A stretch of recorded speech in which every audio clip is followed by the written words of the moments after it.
Yeah, guys, welcome to the Physio Plus Fitness podcast. We've got myself, Chris Lendrum, and Glenn Robbins as hosts, and we've got a really interesting guest on the line today, Cameron Marshall, who is going to talk to us about lots of things to do with concussion. So I know Glenn's been keen as mustard with this one because of his MMA fighters and loads of questions that he's got, and again, fascinating for me as well.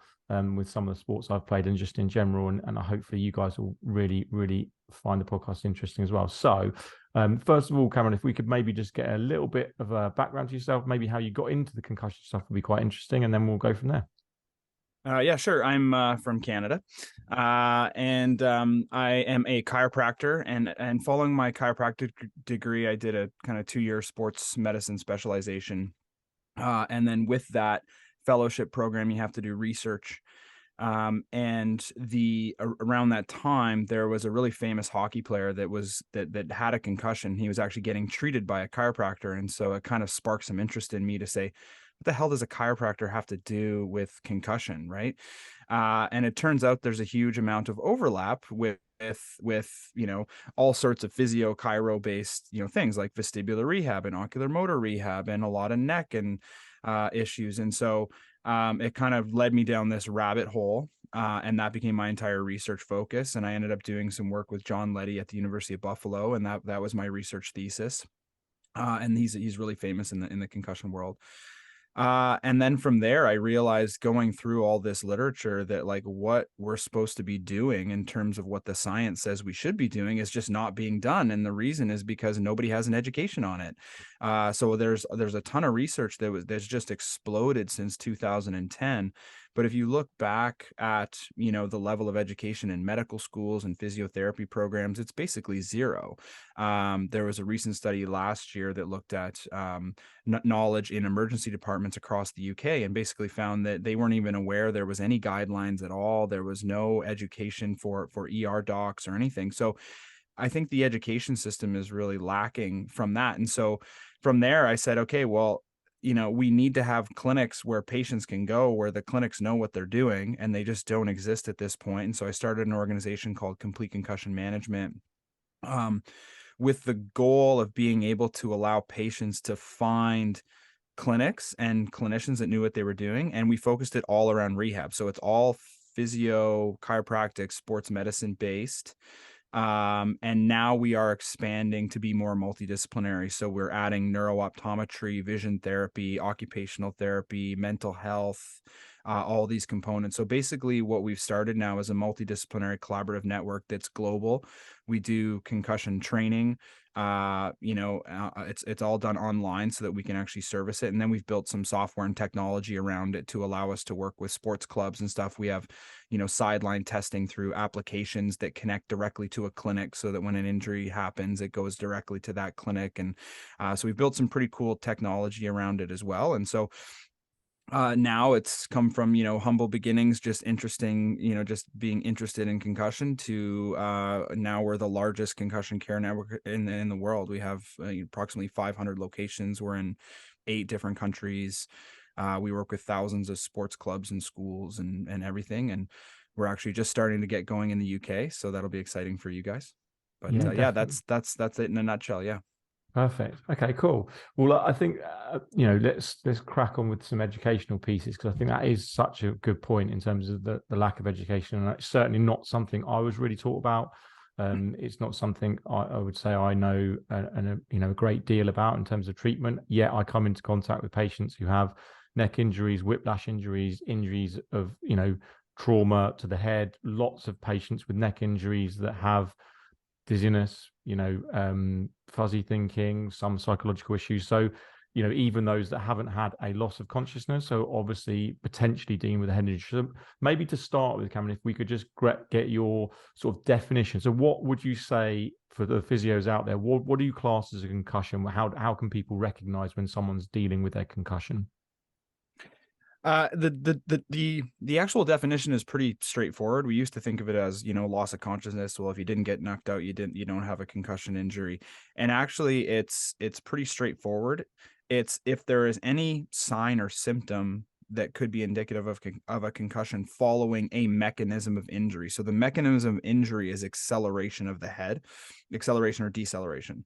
So obviously the easiest way to have that happen is to be hit directly in the head, but you can get a good hit to the body and get a whiplash type mechanism, and the brain moving inside the skull can still jostle back and forth. And so that would be a mechanism of injury. Any type of large impact, whether direct to the head or an impulsive force, they call it an impulsive force, that transmits or translates to the head, that would be your mechanism of injury. And then if you have shortly thereafter, usually it's immediate onset of symptoms that could be indicative of a concussion, whether it's headache, dizziness, trouble concentrating, seeing stars, ringing in your ears, memory issues, concentration problems, etc., dizziness, off balance, whatever it may be. Any one of those 22 symptoms with a mechanism of injury is a concussion until proven otherwise. Problem is, we can't prove otherwise, so you basically have to treat it like a concussion. And I think now, knowing what we know, the liability perspective of not treating it like a concussion or missing it, I think is far greater. So we kind of err on the side of caution with it. So there's a strong likelihood we're over-diagnosing, right? Because whiplash injuries look very much like concussion, and it may not be an injury to the brain, but the symptoms are so similar and the mechanism is still so similar that you still would treat it like a concussion just to be on the safe, side.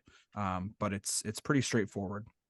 Yeah, and I think we're going to go or like to go through kind of the framework or the general principles you use for treatment. But I think that one of the things I'd say with that is that often the sorts of treatments I know a bit of an outline of the sorts of things that you do in your treatment sessions, and a lot of those things are going to help with neck pain patients that have those symptoms anyway. So it's kind of like it's not going to it's not going to hurt by, like you say, by over diagnosing. It's not actually going to make things worse. In fact, it's going to make things better in the vast majority of cases. It just may be that you're treating symptoms that are not necessarily directly related to that concussion, but they may be, with a whiplash injury, it could be related to that upper cervical spine, or other issues like the vestibular system, etc. So I think almost doesn't matter in a way if you're It doesn't. And I actually made this point. I was asked to speak at a brain injury conference, probably 2 or 3 years ago now. I think it was pre-pandemic. And I tried to make the case that we can't differentiate head from neck injury. There's no imaging modality that can tell you that this is a brain injury or not a brain injury. It's purely based on mechanism and symptoms. And when you compare whiplash and concussion injury, they're both due to acceleration, deceleration injuries.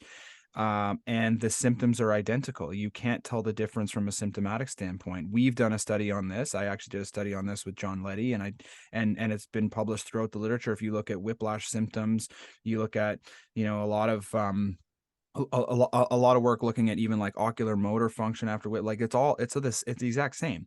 So I made the case that we should really be referring these, instead of trying to make the distinction between is this concussion or is this whiplash, we should literally be calling it kind of like a craniocervical acceleration injury, and we don't really know, and we're going to treat them the same. We're going to treat them together regardless of what it is, right? If it's a concussion injury or a whiplash mechanism, we're going to do the same type of care, and it should involve cervical spine work. It should involve symptom-based approach if they do have ocular motor issues or vestibular issues. It doesn't really matter what's driving it.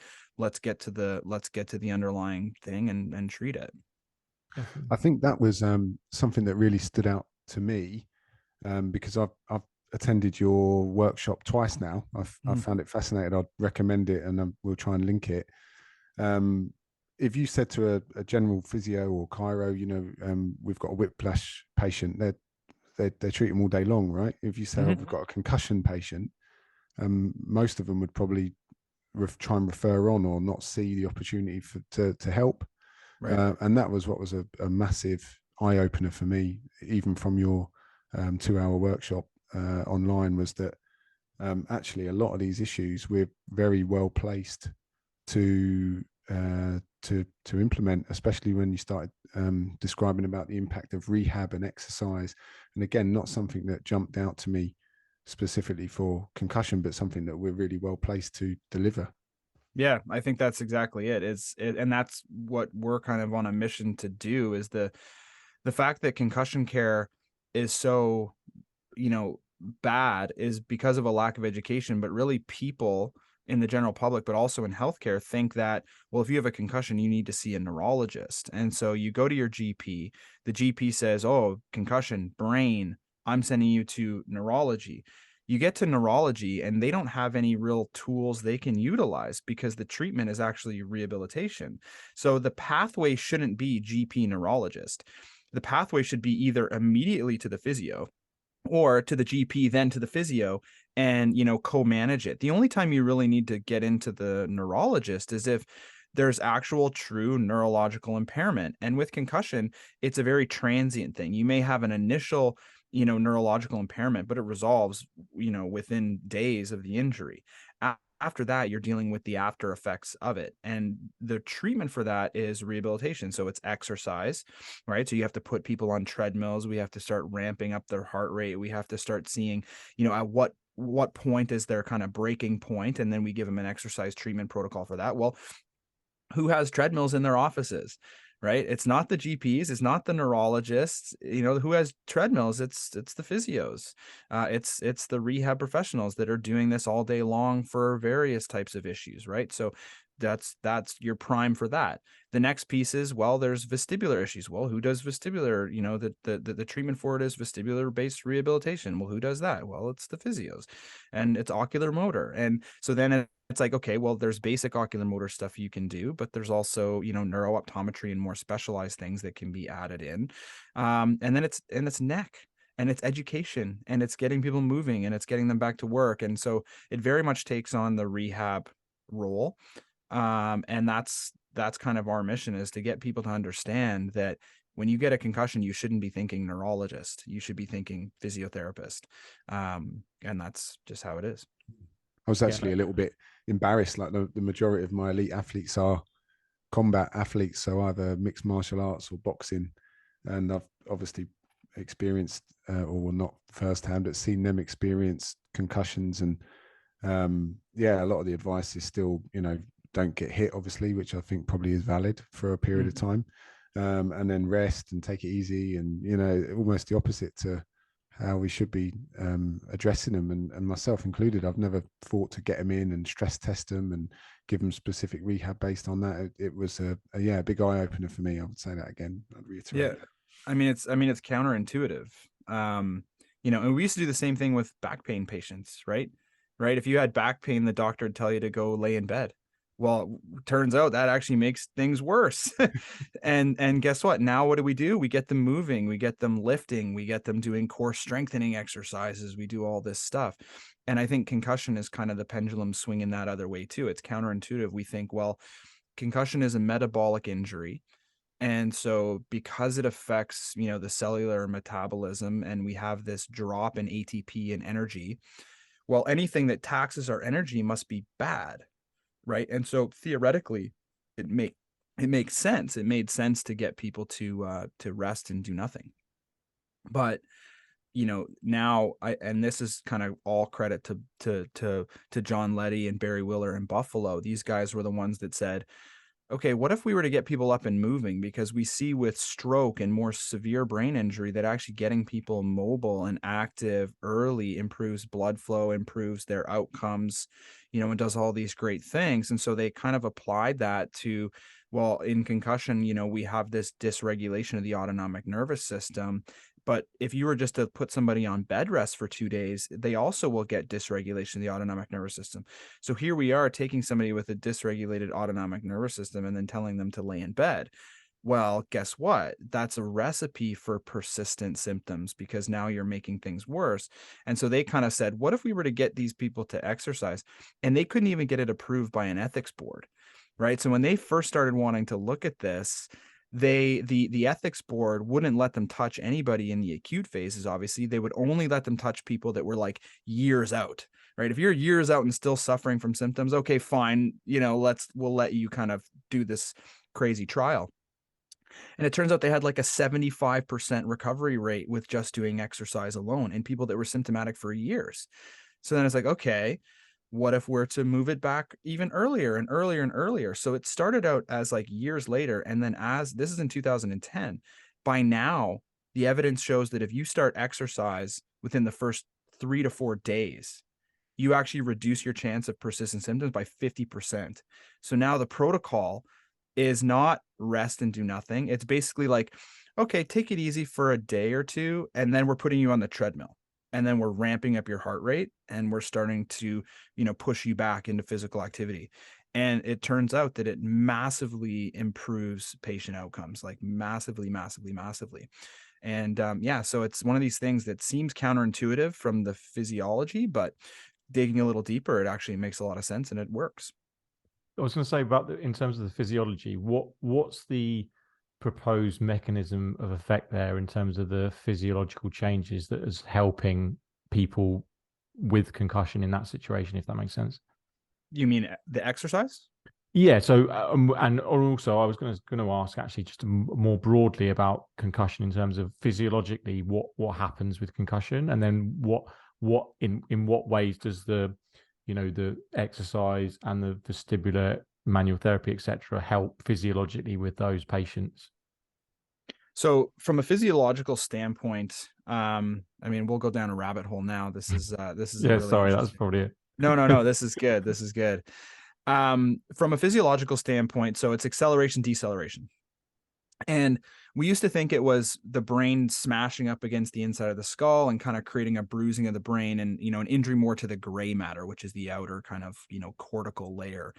And, these new imaging modalities are starting to show, well, actually the dysfunction and damage seems to be happening down in the axons, like a little bit deeper in the white matter, like kind of the myelinated areas.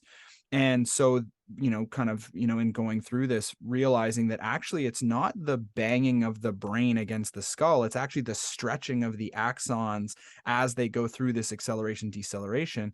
And the reason that happens is your white matter and your gray matter are different kind of tissue densities. And so when they accelerate, they actually kind of move at different rates. And so because of that, they're pulling apart from each other, they're cross shearing each other.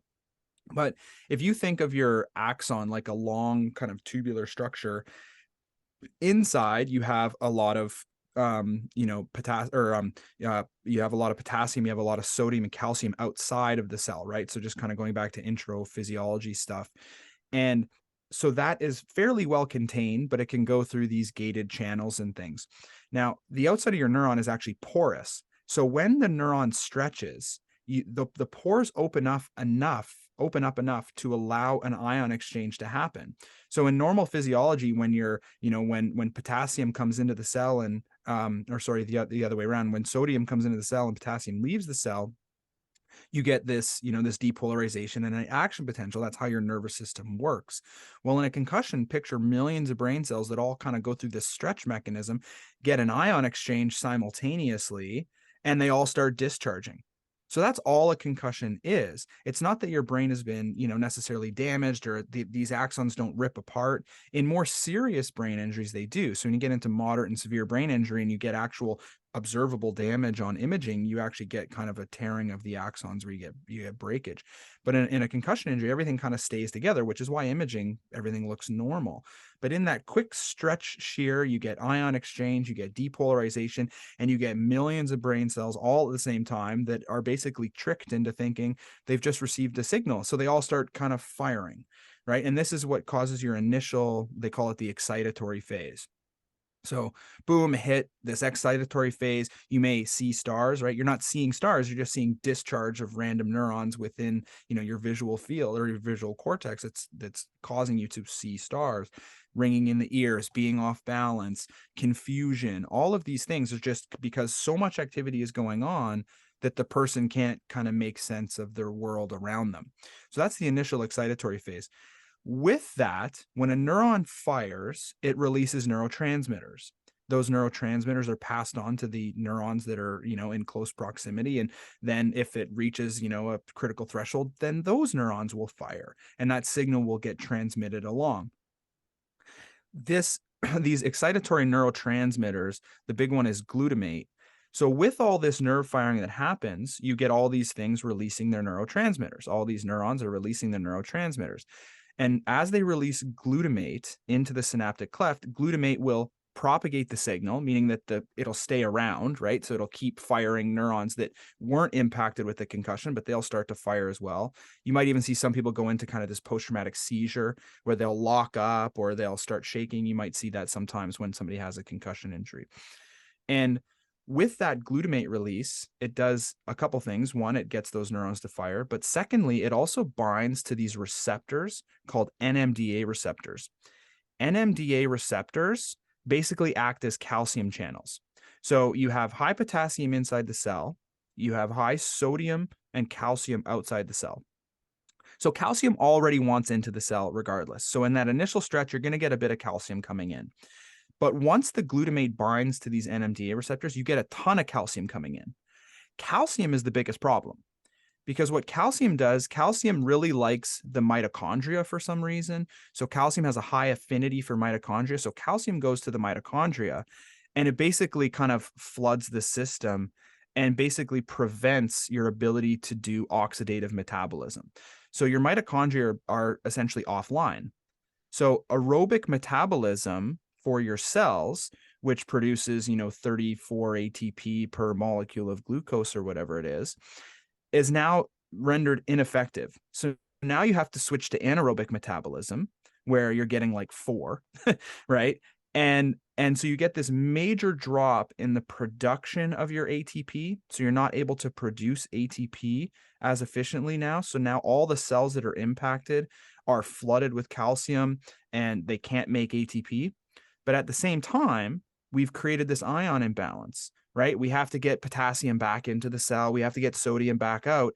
And the way that we do that is with the sodium potassium pump, which requires ATP. So you have this kind of major this kind of major situation that's happened where we need more ATP because of the ion imbalance we've created. But at the same time, we've basically rendered our ability to produce ATP completely ineffective. We're now like 9 times less efficient or whatever the math works out to there. And so we're not producing it as much. We need more of it. And so you end up with what we call this energy crisis. And that's phase 2 of the concussion. It's called spreading depression. And you basically get this gradual drop in your ATP levels as your cells burn it off and as you're not able to produce it. And so your energy levels, your ATP levels within the cells of your brain just drop.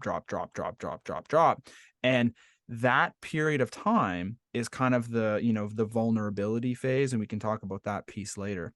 Secondly, another thing that happens is your autonomic nervous system is impacted. This impacts all your blood flow mechanisms. So your cerebral blood flow is tightly regulated. And so your brain wants the same amount of blood, the same amount of oxygen all the time, no matter what you're doing. So if you're running a marathon, lifting weights, whatever it is, your brain wants the same amount of oxygen to continue to flow. And it does this through your autonomic nervous system. So either if your brain's not getting enough oxygen, your heart rate will increase to be able to pump more blood. Your blood vessels will dilate to get more in there. If your systemic blood pressure increases, your brain will fluctuate to make sure that everything stays consistent. So there's these autonomic mechanisms. There's 4 of them that control blood flow. After concussion, we have evidence to show that all of them are impaired. So now the cerebral blood flow mechanism can also get impacted. So if you think about it from this way, it's like, okay, if our aerobic metabolism is ineffective, we need anaerobic means, which means we need more glucose, more blood flow to produce the same amount of ATP, but our blood flow is actually impaired. We're not getting it. So it's like this perfect storm of situations that starts to occur. So the question, so that kind of gives you the physiology of concussion. Now that ATP level drops down, but at the same time, we're gradually kicking calcium out and getting rid of it. And finally, things start to come back online. And then our ATP levels start to create a surplus and we're back up to kind of our normal levels. That process in humans takes between 3 and 4 weeks, what we've seen so far within some of these studies that have been done. So It's about a 3 to 4 week process. In that period, there's vulnerability. So if you're way down here in energy levels, you can kind of conceivably say that if you get hit again and now those cells get another flood of calcium, well, now the energy is even worse. Right now, it drops down even further. Now that's where you get this cumulative effect. Now it takes you, 3 times as long to build back up from that even lower phase. And this is where the idea of like proper concussion management comes into play. If you're, playing rugby or whatever, and you get a concussion on, Saturday and you want to play the next Saturday, well, it takes 3 to 4 weeks for that to restore. So by you playing next Saturday, you're still way at this down low level, even if you're not symptomatic, right? The symptoms don't have anything to do with this. Oftentimes the symptoms will go away within a few days, but your brain energy levels are still low. And now you're taking a big risk, because if you get hit again, now you're down here, and now you're down here, and now you're down here. Now to the point where if your brain energy levels get so low, your cells will actually just start to die off. They'll go through a process called apoptosis, where they just kind of commit suicide, because they say, we don't have enough energy to sustain ourselves. We're going to, sacrifice ourselves for the whole here. And that creates, an inflammatory process, a swelling process. And if that gets too large, the individual can actually die. This can be fatal. This is called second impact syndrome. There's been a case of this actually that happened in youth rugby in the UK. I think his name is Ben Robinson. Had died from second impact syndrome. And this is what happens. It's you get hit, your energy levels drop, you get hit again, your energy levels drop. And if it drops too much, you can actually die from this. But at the very least, even if you don't die, now the recovery becomes twice as long, 3 times as long. And maybe you're creating permanent damage, because as brain cells are dying off, they're not easily restored. And so this is where you get these long-term, effects and everything else. The original question, though, sorry to kind of, take you down that journey. The original question was around what does exercise do? Well, I think exercise does a lot of things. Exercise improves cellular metabolism, right? It helps our mitochondria potentially to pump things out and maybe restore things quicker. But the big thing it does is it helps to regulate and balance the autonomic nervous system. Being upright, mobile, you're working your heart rate variability as you exercise, you're balancing your vagal tone, right? The vagus nerve is your sympathetic or your parasympathetic side of your nervous system. After concussion, you get this huge jump in the sympathetic side. So your autonomic nervous system is like a teeter-totter. You have parasympathetic, sympathetic. You get this big jump in the sympathetic side, this drop in the parasympathetic side. Well, the way to treat this is not necessarily to try and lower the sympathetic, but you try to raise the parasympathetic. The parasympathetic nervous system is your vagus nerve. It's very tied to your diaphragm.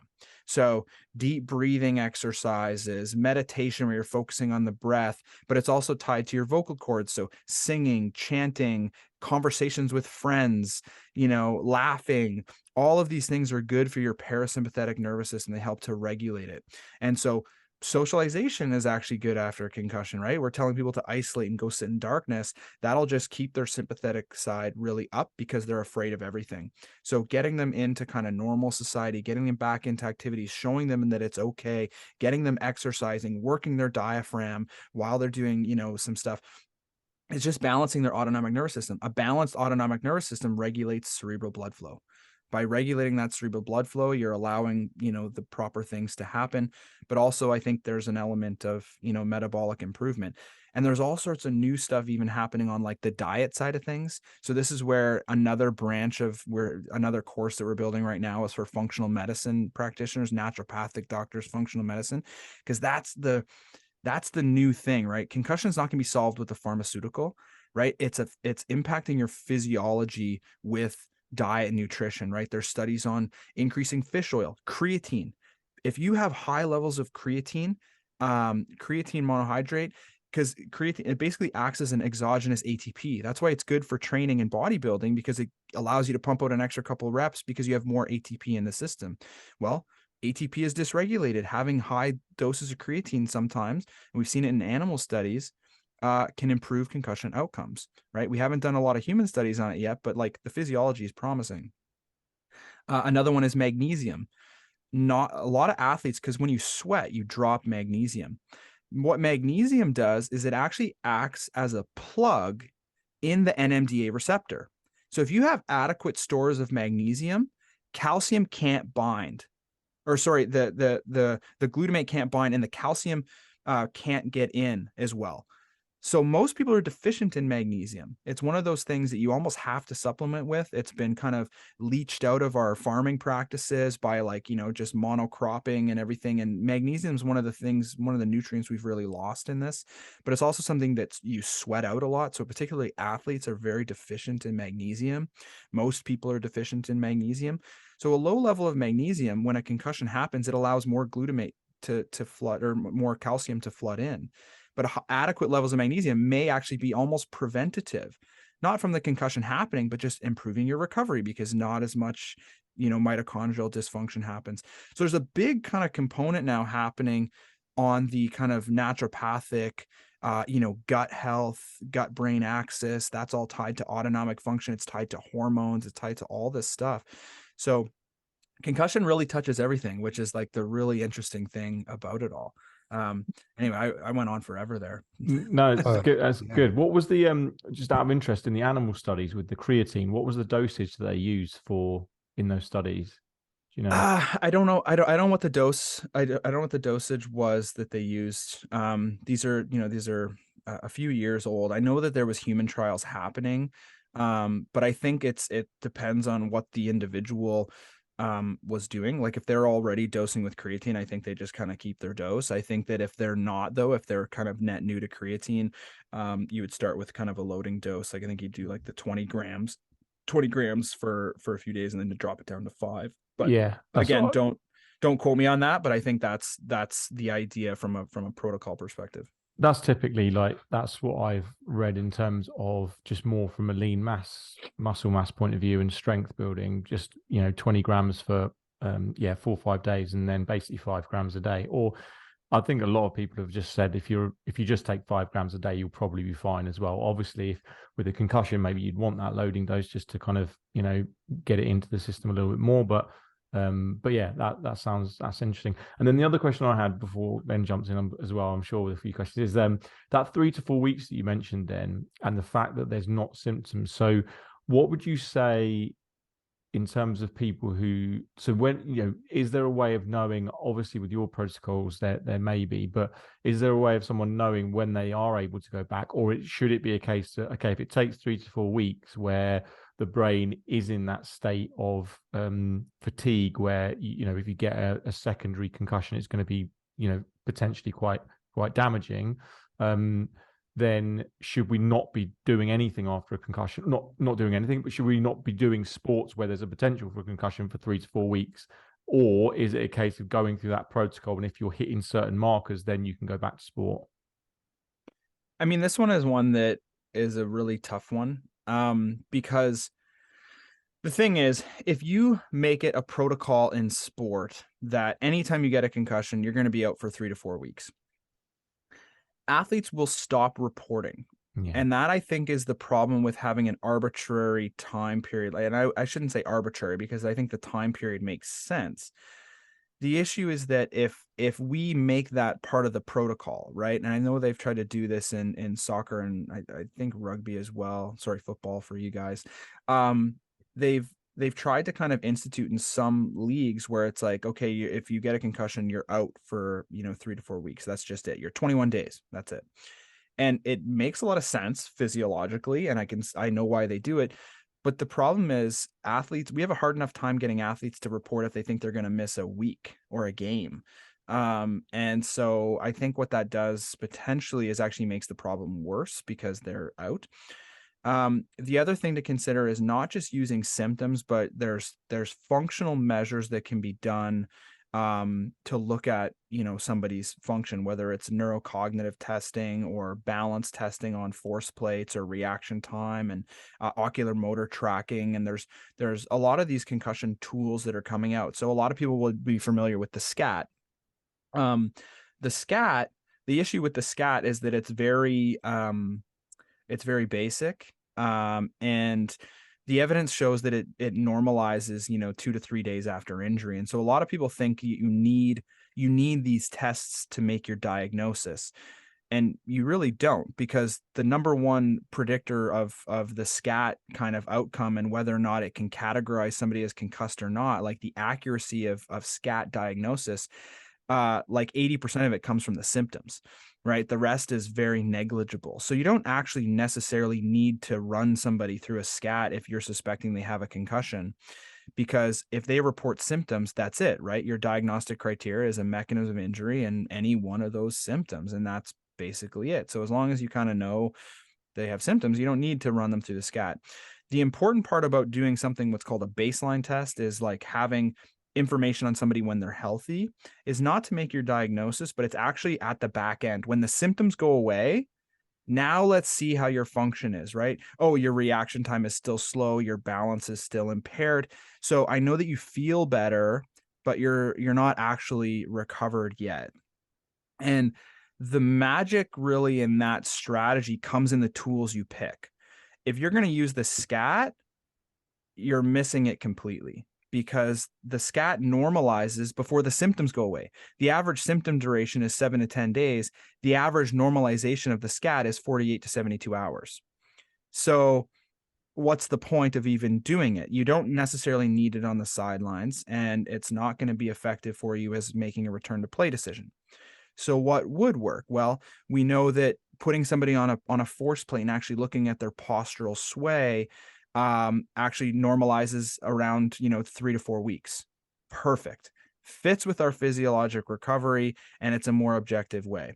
Reaction time, same thing. There's a test called the King-Devick test, which looks at ocular motor function. One of the best diagnostic tools that's out there, because it's not impaired by exercise. So the issue with the scat is if you take somebody who's in a physically exerted state and you take them off the field and measure them, they will potentially, look impaired just because of their exertion state. King-Devick, there's no impact of exercise. So it's a great sideline test, and it just measures ocular motor tracking speed. But it also lasts. It has good longevity, has good sensitivity. So even after the symptoms have gone away, you can still pick up deficits on it. And so our protocol is not to say, it's going to be 3 to 4 weeks arbitrarily. We tell athletes, well, you'll be better when you're better. But secretly behind the scenes, we're trying to get them to that 3 to 4 week timeline, right? Just knowing that clinically of how it works, we kind of take our time with the process, but then we use some of these tools in order to help us kind of do that. Because if we have somebody come in and they're asymptomatic, they're like, all right, I'm ready to go. And you just go, well, no, you're not there yet. They mean, what do you mean? Right? So now what this allows us to do is say, okay, you're ready to go. Perfect. Let's put you on the treadmill and let's ramp you up and see how you do. Oh, good. You passed that. Okay. Now we're going to send you back to practice in a non-contact way. So now we start bringing them through that graduated return to play process. And then they've done their 2, non-contact practices. They're like, okay, I'm ready to go. I want to play. I got a game this weekend. Okay, now we run them through a really intensive physical exertion test. It's called the Chicago Blackhawks test. We published a paper on it under a different name, called the Gapsky-Goodman test. And what this is like, it's a bike protocol where it's like heart rate up, heart rate down, blood pressure up, blood pressure down. And then we run them through a bunch of plyometrics where they're jumping and spinning and jumping over things and doing box jumps and all sorts of lateral movement to try and see, can we elicit any symptoms? And if we can't, then we take them in an exerted state and we put them through neurocognitive testing, reaction time, King-Devick testing, balance, postural sway, all these things. And what we're looking for is, is there any deficits from their pre-injury baseline? Are they back to normal function? And a lot of times you'll see, the person's asymptomatic, they've done all these things, and 15% of the time we're still picking up deficits on these tests. So it's having better protocols in place, not just relying on symptoms as a standalone, but saying symptoms and then guiding into a graduated return to play. But then at the end, and the evidence shows that, for example, neurocognitive testing is better when done in an exerted state. So we'll actually run them through this protocol, and if they pass it, then we'll put them in through, this whole battery of tests to see, are they functionally back to normal? And if you look at it, you'll probably be between the 3 and 4 week timeline when that happens anyway. So it allows you to kind of do that without saying you're doing that, because if the athletes know that that's the protocol, they'll just go to somebody else, right? So if they come into you and you have no answers and you say, nope, it's going to be 3 to 4 weeks, they'll go find a doctor that'll sign their paper tomorrow. And I think that's not the right thing either. You want to make sure that the people that are seeing these are actually the ones that know what they're doing. But at the same time, you can show them objectively right? The reason I'm not letting you go is because, look, here was your balance at the start of this. Here's your balance now. And your reaction time was here, and now it's here. Do you think you're better? Right? So you can actually show them that, and then they're not going to go, well, I'm just going to go and get somebody else to sign my letter, and I'm going to get cleared in this way. They actually, kind of take it more seriously. So I think that's the way to do it. I think you answered a lot of my thoughts there. Actually, the first point that popped up in my head was the time frame. So like the 3-week marker we've mentioned, but I was wondering if we're doing good post concussion management. Is there a chance? It's a bit of a weird question, but would they improve quicker because we've got them rehabbing and exercising, and then be more inclined to want to go back to sport quicker because they're feeling better quicker because of the good management in a way? Possibly. I think that's a valid point. Typically, so our protocol for the rehab stuff is as follows. So, day 1, day 2, because we have so many locations and we've been around for a while, we see these athletes right away because we've done their baseline testing too. Like, we have all their results. So as soon as they get a concussion, usually the clinic is notified. Like in our app, if a coach reports an injury, it immediately notifies the athlete's home clinic. So they can look at their schedule and be like, hey, I see that you got a concussion. I'll get you in today. And they're in. And so they don't have to go and wait in, the A&E or whatever. They can just go. So that's a good piece. Now, usually what we do is we give them, take the next couple of days of just rest, but then we'll give them a diet plan right away. So we give them here's the dietary strategies. Here's what you want to be doing, for now. And then I'll see you in a few days for your treadmill test. Then they come back in for their treadmill test. They either pass it or they fail it. If they fail it, then we put them on a sub-symptom threshold exercise program where they're working kind of below their exercise threshold, and they come back in a week and do that. If they pass it, we send them back to practice in a non-contact way. Now, they might still be symptomatic at this time, or they might not be. What we're looking for with these tests is whether or not they make the symptoms worse. Now, if they don't make the symptoms worse, then we can get them actually doing some activity, because we know that it's not exercise that's causing their symptoms, it's something else. So what else could be causing their symptoms? Well, it could be their neck, it could be their vestibular system, it could be their ocular motor system. So then we start, the next stage now is trying to figure out where where it's coming from. Do they have headaches that are, cervicogenic? Do they have dizziness that's cervicogenic? Do they have vestibular, ocular motor issues? And so then we start in with kind of some rehab exercises along that as they're doing their graduated return to play.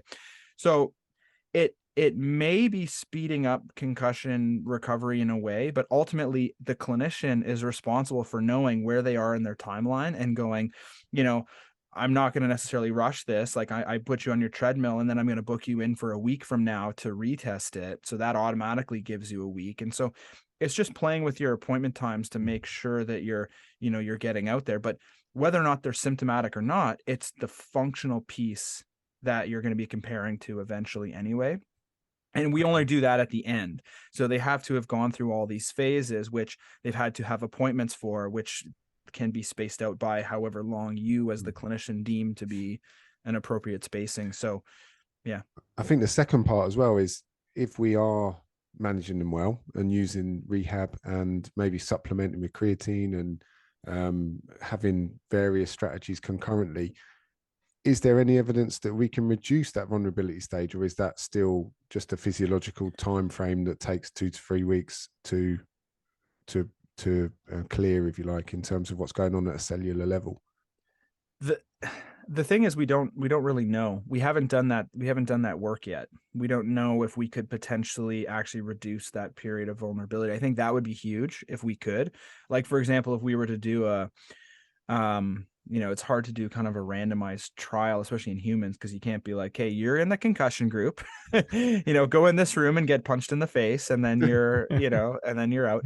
But we can do it in animals. But I think the interesting studies to me would be like, okay, let's look at people's magnesium levels and see, does that actually improve this metabolic recovery, because they don't get as much calcium flooding into the cell. Let's take, these two groups and give them creatine. Does that actually boost their cellular metabolism?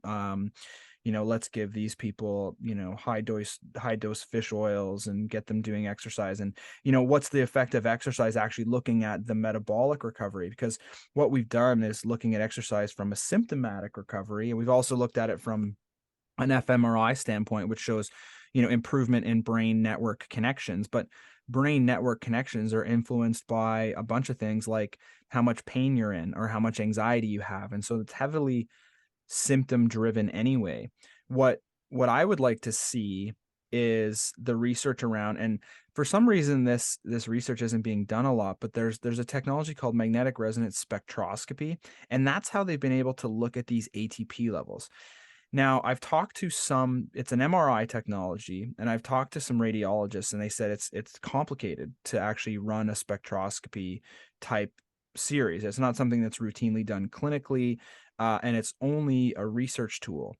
But that is, you can pick up a compound called NAA, and so what spectroscopy does is looks at various metabolites. So it looks at the concentration of metabolites within tissue.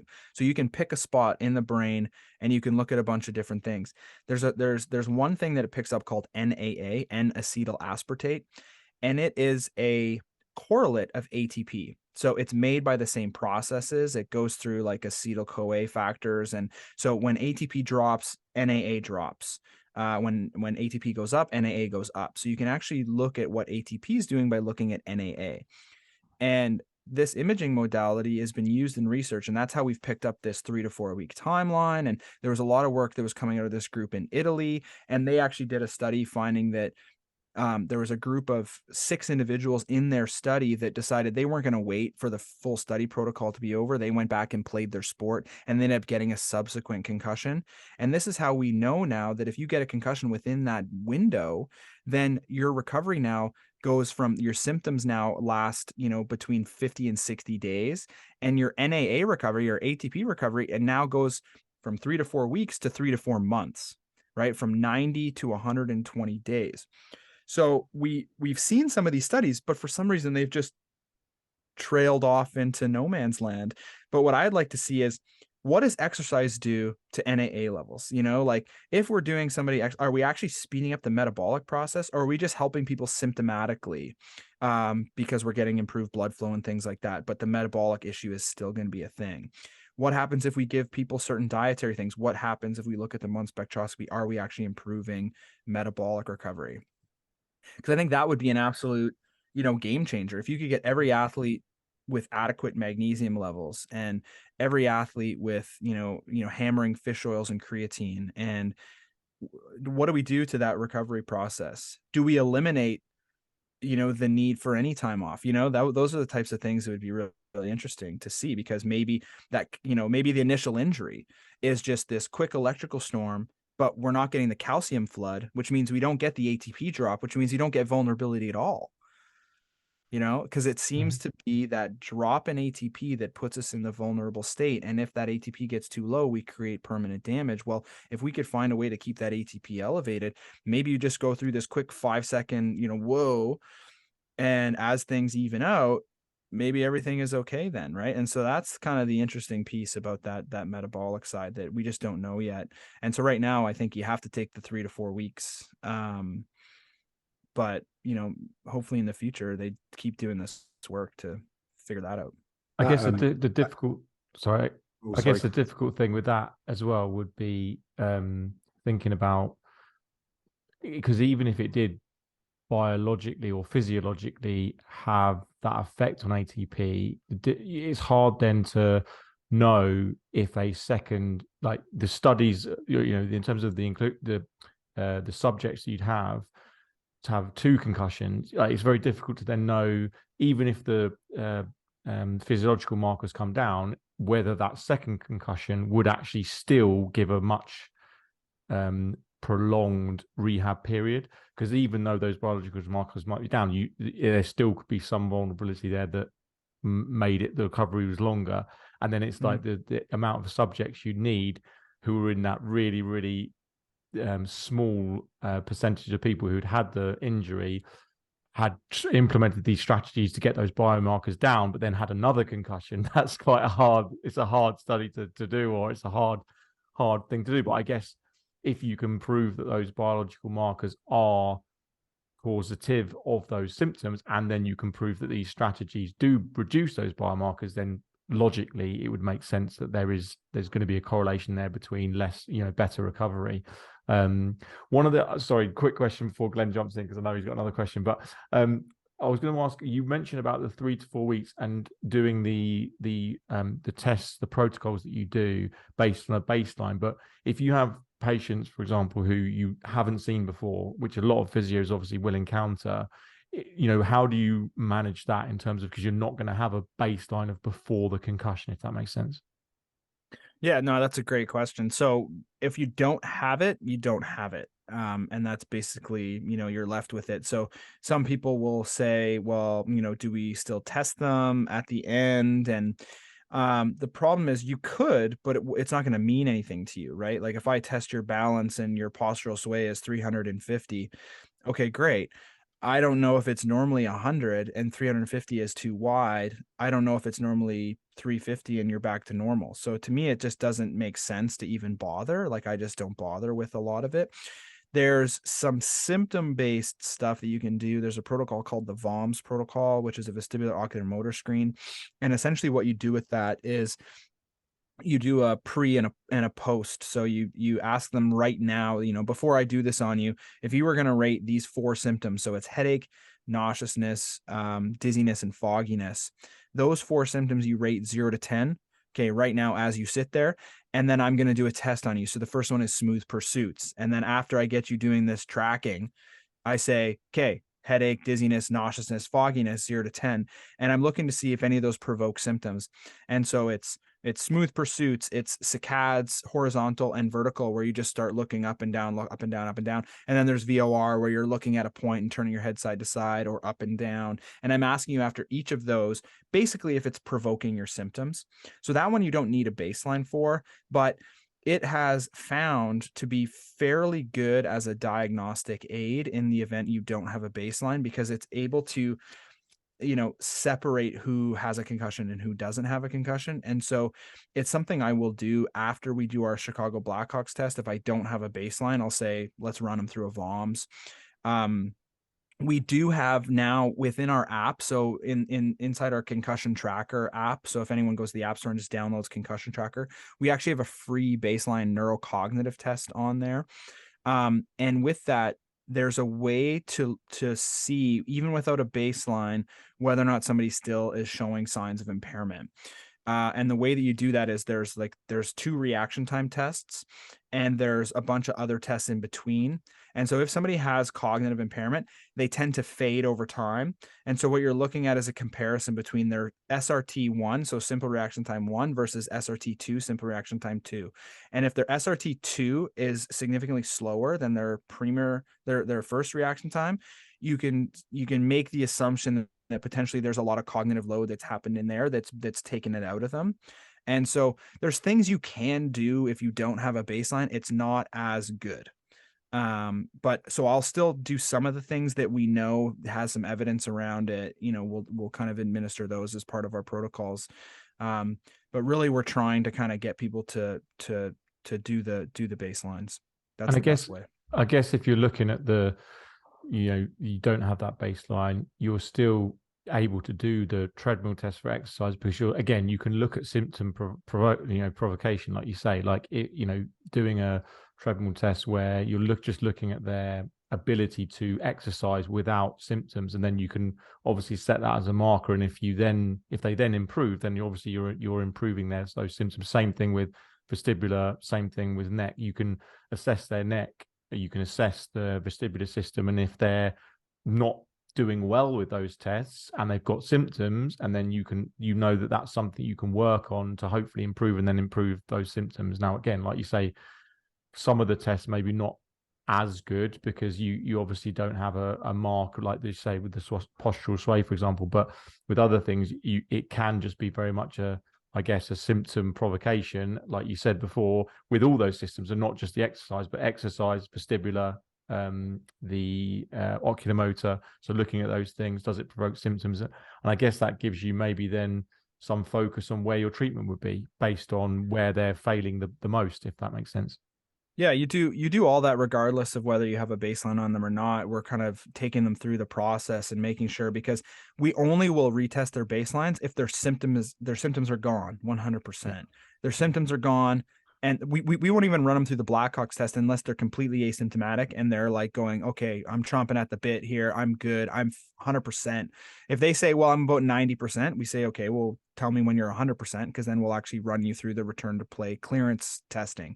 Yeah. Because I'm not going to clear you if you're still having, any symptoms whatsoever. So all that stuff is always done. It's the fact that if somebody doesn't have a baseline and I'm going to do something like a VOMS, I'm relying on them to tell me the truth, which are they going to, maybe not, maybe they're doing a VOMS and I do this and they're dizzy as shit, but they're saying, nah, I'm fine. Yeah, totally. And so you're relying on, an athlete to kind of be truthful with you. And so, but that's what allows these functional tests to take that out of the picture. So they could even get through a Blackhawks test and tell you like, no, I'm fine. But then it's when you run them through the neurocognitive that you see that their SRT2 drops, that their memory, testing is off, or their reaction time is still slow, or their balance is off compared to a healthy state. And the only way to do it is to compare them to them. Because if I was to test both of you guys, one of you might have really good balance and terrible reaction time, and the other one might be the complete opposite. So on the average, here you are. But if I'm looking at, one of you and your balance is supposed to be up here, but now it's here, and I'm just taking some average, normative data, you're still not back to normal, because you have exceptional balance normally. And I should expect you to have exceptional balance before you're actually recovered. And so that's why we can't use these normative data sets for concussion, because you really end up with this fluctuation around the mean. And we should be comparing somebody with exceptional balance to their exceptional balance. I think that's my next question is, I'm sure there's loads of clinicians listening to this that are interested in, maybe trying to treat more concussion patients. What sort of kit would they need? So you obviously need a treadmill, you've mentioned that, but you've also mentioned the balance, a force plate, and with some of the reaction times testing, are you using specific apps for that or specific kit for that? How easy is it for a clinic to kit themselves up, to be able to deal with these clients in the way that you've described to us? Well, it's becoming easier. And so when we first started, we used Impact was our neurocognitive test, which is like, so you'd need a computer, you'd need to have a dedicated room where you could put somebody in there with, noise canceling headphones and stuff. And so you had to have a room that was, available in your clinic that sat there empty 90% of the time, right? Which clinics don't necessarily want to do. You need to have a treadmill. The Chicago Blackhawks test requires an exercise bike. It's done on a bike, so you need a bike and a treadmill. And then you would need a force plate to do the postural sway. And so it ended up, being quite a bit. Most clinics will have a bike and a treadmill. Most clinics would not have a force plate. And for reaction time, we were doing like a drop stick reaction time test, which has been validated at the University of Michigan, where basically it's a hockey puck on the end of a hockey stick essentially, and it has a measuring tape on it. And so you'd have to kind of make this yourself and do it. Now, all of this to say that this is actually changing quite rapidly with various technology improvements. And so, for example, neurocognitive now is done right on the patient's smartphone app. So you can do remote monitoring. They can do the test at home. There's validation criteria that are built into it to know if they're cheating or not. And so that's now done on the patient's smartphone app, and the data feeds right into your system. So you can actually do this part remotely. Balance, we're actually now in the process of adding a balance piece to our application that's validated, FDA approved, and basically you put your smartphone on your chest and you close your eyes, and as you stand there in different positions, it measures through the phone's gyroscope how much sway you have through your torso. So it's actually looking at your balance. So now you don't need to go and buy a force plate. So now we've basically made that in part of our app, and we've made it free for all of our clinic locations to utilize. And then I've looked at the reaction time on the neurocognitive tests, I actually just looked at this data yesterday, and I tried to see, is it correlated to the drop stick? Because if they're doing drop stick reaction time and they're doing the neurocognitive testing, and it has a reaction time piece to it, and if those two reaction time values are correlated, then it means that we can drop one of them. And so I found yesterday that there's a pretty strong correlation between reaction time done on a smartphone, where every time a target appears, you got to tap it. So there's your reaction time. It's highly correlated to the drop stick test. So now we're actually removing drop stick from our clinic locations. So we're trying to make it as easy as possible to get clinics to sign up with very low cost and being able to use tools that are readily available, and not need a bunch of startups. So right now, and we have clinics in the UK. We have about 5 clinics now in the UK, and we've formed some really interesting partnerships in the UK, with, sports partnerships and things like that are starting to really pick up some steam. And so I think the UK is going to be a big market. So for those listening, basically right now, if you were interested in doing this, we want to make sure you have training, right? We want to make sure everyone goes through the training that knows what they're doing, because basically you're only as strong as your weakest clinic. And so you need clinics that know what they're doing. And you would need a treadmill and a bike, and that's essentially it, because everything else now is done through the application. So as long as you have a treadmill and a bike, there's some other things like for the Blackhawks test, for example, you need to do there's like box jumps, like 20-inch box jumps. There's little hurdle steps, but you can really, I've had people jumping over kettlebells before as part of their hurdle steps, because you need like a 6 to 8 inch hurdle. So if you don't have that, you can use other implements. You can have them jumping over dumbbells or something. It's just something to create, gaps. But it's very easy now to join as a clinic, because we've tried to incorporate as much of this into, try to make it as efficient as possible. And the clinicians in order to sign up, they're basically doing the course that you run. Is that right? And then they would sign up from there, or how does that work? Yeah, if you go so the first step is the course. So if you go to completeconcussions.com, you'll see become a provider as one of the options. And if you go through that steps, it's like step 1, do your training. And basically people can pick the training that's more appropriate for them, because now we have physio course, like a physical rehab course, which any of the physios would do that one. We have an occupational therapy course, which is cognitive-based rehab. So that's for occupational therapists, speech language pathologists, any kind of cognitive rehab professional. And then we have a course called our physician and specialist course. That's one that like physicians would do. That's one that neuro-optometrists would do, mental health professionals, those types of things. And then all of those show up as, pins on our map. So once you complete your training, basically we just give you an extra little training bit on the software. We add you as a pin on our map. And so anybody looking for concussion care, we come up pretty high on Google. We get hundreds of thousands of hits a month for people looking for treatment. So it's, you come up as a pin on the map. Oh, there's one in my area. You click on it. And then when that patient comes to see you, you're integrated with this network. So you can actually create, referrals throughout.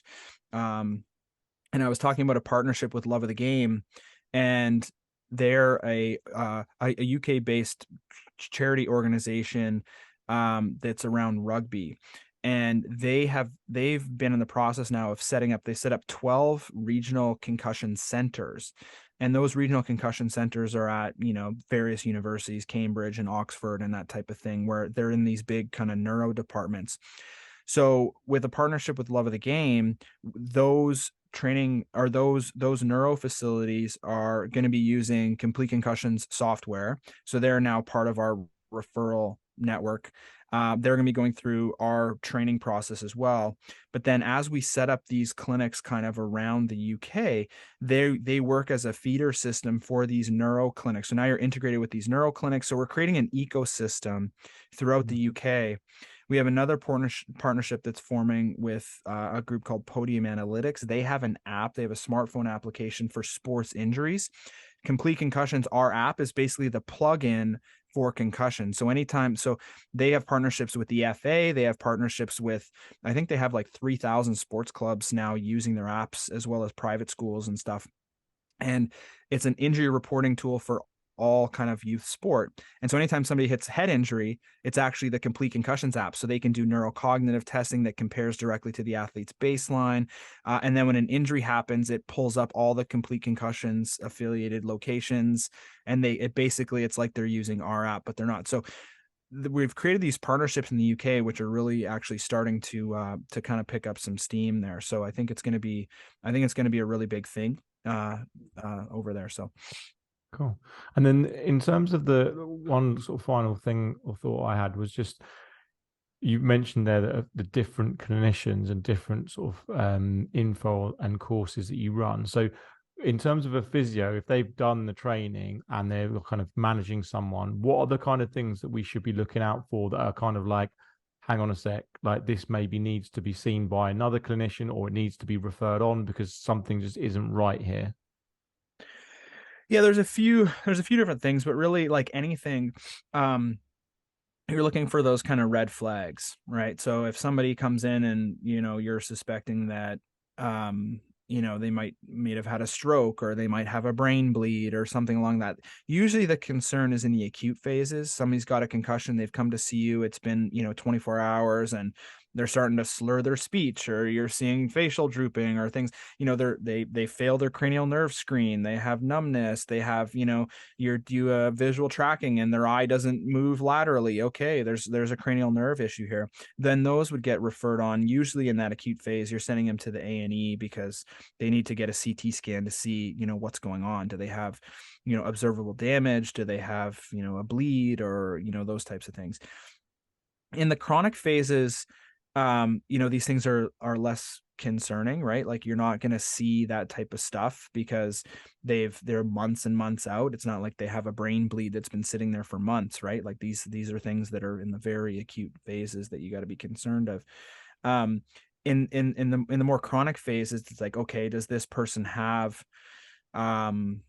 like a tumor or something? And you're basically picking up neurological findings that are like, something's not right here. And I think it's, most physios would have their radar up if something was kind of like, this seems, like true neurological impairment, true cerebellar impairment. I get them to touch my finger and they're jerky and, movement. They have like, an actual, movement disorder, or Parkinsonism, or, those types of things where you'd say, I think you need to see a neurologist because I want to make sure I rule out, these things.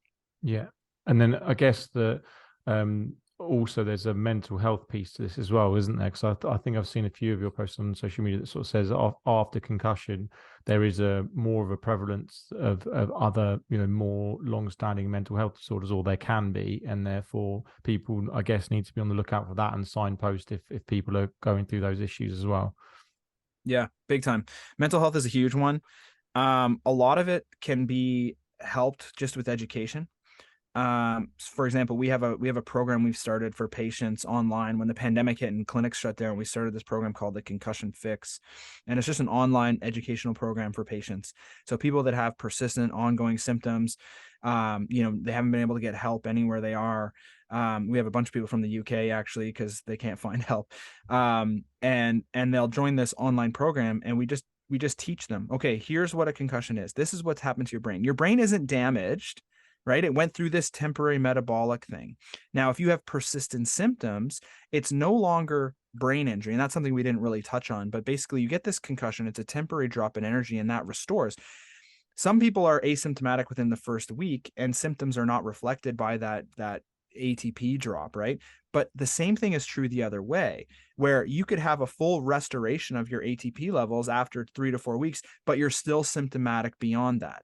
And once you get beyond that 4-week period, now it's called PCS, persistent concussion symptoms. It used to be called post-concussion syndrome. Persistent concussion syndrome, or persistent concussion symptoms, is unrelated actually to brain injury. So a lot of patients with persistent symptoms think that the reason they're having them is because their brain is damaged, right? They'll say, oh, I feel this pain right here. It's right where I got hit. It's my brain. Well, your brain actually can't feel pain in itself, right? It doesn't have pain receptors. So the pain you're feeling here cannot be your brain. It's likely something else. It's likely a referral from your neck. And so it kind of just helps people to reframe that. So a lot of patients with persistent symptoms have mental health overlay. Now, this is not to say that, they're just making this up or they're fabricating it, but basically they don't know what's going on. That's going to develop anxiety. No matter who they talk to, they've never been able to get help. They're off work. They can't socialize. They're not able to hang with their friends. They've completely become a shell of their former self. That's going to create depression. That's going to create anxiety. That's going to create, a bunch of different things.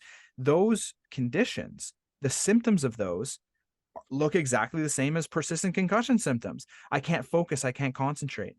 Okay, is that a brain issue? Is that a cognitive problem? Or is that rumination? Is that anxiety? When people are going through panic and anxiety, they also can't think properly. And so they'll attribute it to brain injury. Oh, my memory, I can't. But that's also a sign of an anxiety disorder. And so we have to be able to kind of separate these things out. And a lot of times just by educating the patient that your brain is no longer damaged, the symptoms you're experiencing might be due to 5 things, and I'll kind of lay them out for you. They could be due to ongoing autonomic nervous system dysregulation, so the blood flow issue. Okay. If your sympathetic system is still up here, your sleep is going to be impacted. Your digestion, right? Sympathetic is fight or flight. What's parasympathetic? Rest and digest. So gut motility issues, digestive enzymes, all these things. If you have high sympathetic, your gut is going to be an absolute mess. Increased gut permeability, increased inflammation. Number 2 is inflammation. So you have ongoing chronic neuroinflammation. How do we address that? Well, we remove inflammatory foods and we provide healthy, good stuff, gut repair. Sleep reduces inflammation, exercise reduces inflammation. So it could be autonomic dysregulation, inflammation, visual or vestibular disorders, which require rehabilitation, neck dysfunction, which causes the exact same symptoms as concussion. So a lot of patients with ongoing chronic issues for 2 years actually just have a neck issue. And everyone's been so focused on their brain that they've completely missed the boat. And it just requires a little bit of neck work and they're done. They're out, a little bit of manual therapy, a little bit of rehab, and oh my God, they're a different person. It's insane. And then number 5 is the psychological. So anxiety, depression, and all those overlay that look exactly like concussion symptoms. And so what we do first with these people is we just teach them and give them education automatically. Even after the first couple modules of our course, which is all just based on teaching them what a concussion is and why they might be having these ongoing symptoms and that they're all treatable, you see a 50% reduction in symptoms right away. So that in most cases, 50% of their symptoms are due to the anxiety about what's going on. And by providing that education, and it really comes down to if you know your shit. If you know your shit, you can teach them. And if you can teach them, you immediately go, whew. They just breathe this sigh of relief, like, okay, I'm finally in the right place.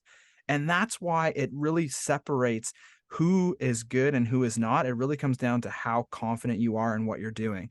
Because if they sense any hesitation or you're not quite sure, they'll eat it up. They'll think that, this guy doesn't know what he's doing, and that you won't get people better. So in order to get people better, it's kind of this weird thing where you're really playing on the placebo element because you have to really know your stuff.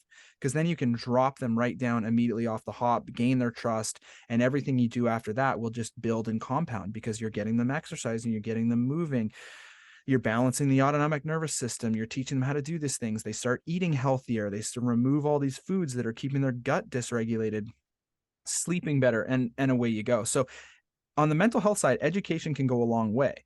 Now, you still might end up with people that, and I see this all the time, and even my own patients, that they don't believe me no matter what I tell them. So they're going, no, it's not that, it's this, it's that. And so they're more fixated on, that there's something really wrong. And, that those people then will need some definite psychological intervention. They may need talk therapy. They may need to go on medication. They may need, anti-anxiety or depression medications to help them kind of get through that piece.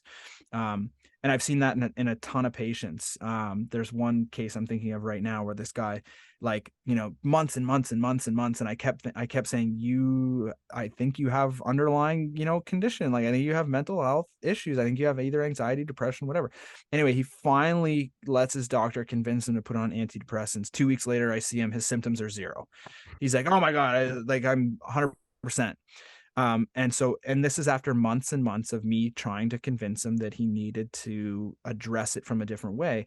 Because people get so fixated on, if you say there's a mental health overlay, they think immediately you're saying it's all in my head. You're saying I'm making this up, that I'm not actually, I'm imagining this. That's not the case. It's that the symptoms of anxiety, depression are the exact same. So if you're denying that this might be a factor, you're denying the one piece that might actually help you. right? Because you're hanging on to some, you know, you're trying to prove something's like physically wrong. And really what it is you need to address the underlying kind of mental health component. And that's really what will get you across the finish line. So if people can let go of that and do that, you see, big gains. Just thinking about right at the start of the podcast when we described the pathway in the UK where you probably go to your doctor and then you might get referred to a neurologist, and just thinking about the waiting times that would be involved in that pathway and how it would ramp up your anxiety levels. I've been told not to train. A lot of people then, when they're not training, they might eat unhealthily, maybe have a few more beers than they normally would, and then they're stressing and worrying about seeing a neurologist and then going into that kind of pretty intense environment. Like it's almost the opposite in terms of ramping up the central nervous system and making you more anxious about what's going on. Do you know what the number one predictor of concussion recovery is? The number one predictor above anything else is how quickly you were in to see somebody who knew what they were doing. That's it. Because those people, if you know what you're doing, those people are telling you to exercise. They're telling you that your brain isn't damaged. They're telling you, these reassuring things. And it's profound. So there's been probably 10 to 15 studies that have shown this, that basically the number one predictor of how fast you recover is how fast you were in to see a concussion clinician of any kind. Doesn't matter what kind, as long as they know what they're talking about and they advise you in the right way, and away you go. And we ran this through our clinics, for example. So our system and our software and everything, we collect all this data, right? So it's the largest concussion data set in the world. We're collecting every single patient visit that occurs, hundreds a day. Their data is getting input into the system. And so we partner with universities and we'll do studies on this. And so we did a study, we've done 2 studies on this now. And we looked at who's recovering faster, right? So if people are in within the first 7 days versus after day 7, their recovery is weeks earlier if they're in within that first 7 days, because we're able to get to them first and not allow them to sit in this period of like rumination, worrying that things are really wrong. We see them right away. Yep, this is what it is. We're going to take it from here. Here's what we're going to do. This is how you're going to eat. This is what you're going to do. And you're on the treadmill. They don't even have time for this idea of setting in where I don't know what's going on. It's like we're telling them right away, day 1. And so that piece shows that the fastest recovery happens, if you're in to see somebody within that first kind of 7-day period. So that's why it's so important to have trained physios and that be the pathway, right? Because they can get to see you within 7 days. They can't get into their even GP within, even a couple of weeks. And by the time they get into the GP within a couple of weeks and the GP makes a referral to the neurologist, you're months of doing nothing. And the treatment is rehab. So it's the incorrect referral to begin with. Because when you get to the neurologist, guess what the neurologist is going to do? They're going to do a cranial nerve screen, a cerebellar test, and it's going to be normal. So then they're going to say, you don't have a neurological injury. Like, what the hell are you doing here? Like, you're beneath my scope, right? So they're in this kind of middle ground. And the whole thing was like, you've ruined them to begin with because that's the pathway that we chose, right? What needs to happen in the NHS and what we've been kind of promoting is like, the pathway shouldn't even be from the GP. We need trained physio clinics in every community, right? They already have tons of physios in every rugby club almost. And you need trained physios in every community so that when a concussion happens, that's where you go. And the only time you go to the GP or neurologist is if the physio picks up some issue, some neurologic issue that you're like, this is a red flag. We're sending you to A&E because, there's something going on here. That's something that we can do. And it really will cut down on the recovery time. We're talking saving the NHS billions of dollars a year, right? But in order to make that happen, they would have to fund physio care for concussion, which would be a hard pill to swallow, right? But in reality, that switch and that would significantly reduce the costs on the NHS, because all the costs are coming from unneeded, unnecessary specialist visits, unnecessary imaging, unnecessary testing and diagnostics, all the while they could have been better, months earlier. They've just gone this other way. Yeah, it makes me think about I've just gone back to work in a gym setting. So I'm going back to work in the gym setting as a physio, but I was doing what's called a first contact practitioner role in the GPs in the NHS, and it's like that's perfectly suited. If more FCPs knew their stuff with concussion, like someone rings up the GP surgery, oh, I've had a concussion. The GP receptionists know that someone at the practice is quite trained to do that. They book you in with an FCP within a couple of days, and then away you go. And it's just things like that that could be so good.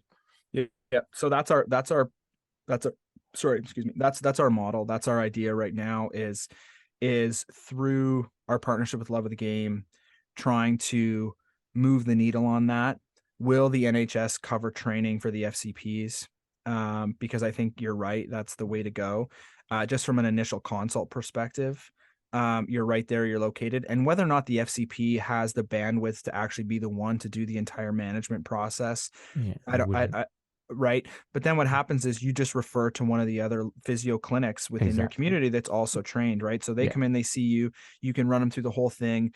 If we have testing and stuff, you do that. You're all part of the same system. And then our system, actually, you can create a referral right directly in our system. And so any of the assessment notes that you've done would actually transfer to the local physio clinic. They would see that they've already seen you, and anything they did, they could communicate with you. So in terms of a return to sport decision now, it doesn't have to go back to the GP to sign off on anything, but what could happen is the local physio could send it to the FCP, and the FCP says, yeah, everything looks good, checks out, they sign it off. Maybe they quickly run it by the GP to say, here's the deal, do you give me authorization? You sign off on it. And now you have this full cohesive system that works. Definitely. Well, look, I think, did you have any other questions going? I'm conscious of taking up Cameron's valuable time.